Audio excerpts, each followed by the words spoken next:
Bismillahirrahmanirrahim. Assalamualaikum warahmatullahi wabarakatuh. Saya Ahmad Falahi dengan NIM 1908205087, mahasiswa akuntansi syariah semester 5 dari IAIN Syekh Nurjati Cirebon.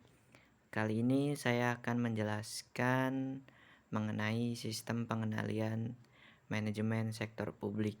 Sebelumnya, saya membuat video ini bertujuan untuk sebagai syarat tugas UAS mata kuliah akuntansi sektor publik yang diampu oleh Ibu Haulah. Ya, langsung saja. Pada pembahasan kali ini saya ada 4 poin yang akan saya jelaskan. Yang pertama yaitu pengertian dan fungsi, yang kedua tipe pengendalian manajemen, yang ketiga struktur pengendalian manajemen, dan yang keempat yaitu proses pengendalian manajemen publik. Pada pembahasan yang pertama yaitu definisi sistem pengendalian manajemen. Apa sih definisi sistem pengendalian manajemen? Nah, menurut R.P. Strong, pengendalian itu merupakan suatu proses pengaturan berbagai faktor dalam suatu perusahaan agar pelaksanaan sesuai dengan ketetapan-ketetapan dalam rencana. Nah, untuk definisi sistem pengendalian manajemen itu sendiri yaitu suatu proses untuk menentukan suatu sasaran agar seluruh fungsi dapat melaksanakan tugas sesuai dengan fungsinya. Sedangkan proses pengendalian manajemen itu adalah proses yang di mana manajer di seluruh tingkatan memastikan bahwa orang-orang yang mereka awasi mengimplementasikan strategi yang dimaksud.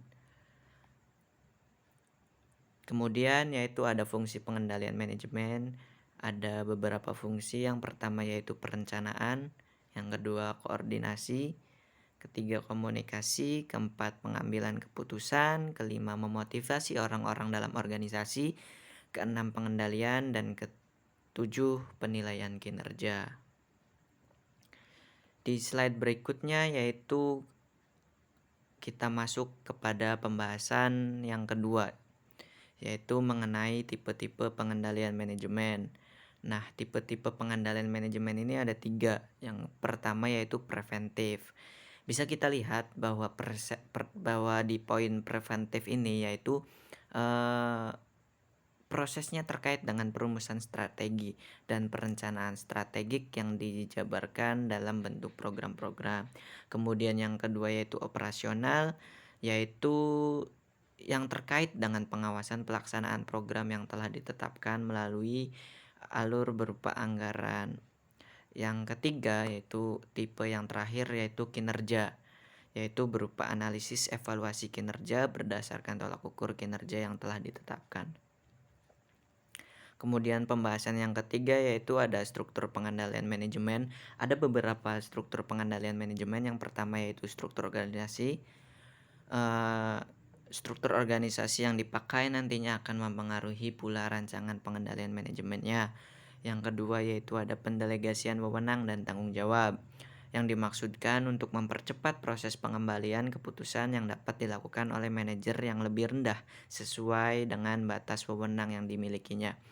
Yang ketiga yaitu ada pusat pertanggungjawaban. Nah, pada pusat pertanggungjawaban ini yaitu dibagi menjadi 4. Yang pertama yaitu pusat biaya, pendapatan, laba, dan investasi. Terus selanjutnya yaitu ada akuntansi pertanggungjawaban. Apa sih? Yaitu suatu sistem akuntansi yang disusun sedemikian rupa sehingga pengumpulan dan pelaporan biaya pendapatan dapat dilakukan sesuai dengan pusat pertanggungjawaban dalam organisasi tersebut. Kemudian ada harga transfer. Nah, menurut Abdul Halim, harga transfer ini ditentukan dengan 4 metode. Yang pertama yaitu metode harga pasar, metode harga pokok, metode negosiasi, dan metode arbitrasi. Selanjutnya yaitu ada penilaian kinerja. Penilaian kinerja itu adalah suatu penentuan secara periodik efektivitas operasional suatu organisasi, bagian organisasi, dan karyawannya berdasarkan sasaran, standar, dan kriteria yang telah ditetapkan sebelumnya. Kemudian ada pembahasan yang keempat, pembahasan yang terakhir, yaitu ada proses pengendalian manajemen sektor publik. Yang pertama yaitu ada perumusan strategi. Nah, pada proses kali ini kita akan menentukan visi, misi, tujuan, sasaran, target, arah, dan kebijakan, serta strategi organisasi. Nah, yang biasanya perumusan ini dilakukan oleh top manajemen. Yang kedua yaitu ada perencanaan strategik. Proses strategik merupakan proses sistematik yang memiliki prosedur dan jadwal yang jelas. Sedangkan perencanaan strategik merupakan suatu proses menurunkan strategi dalam bentuk program-program.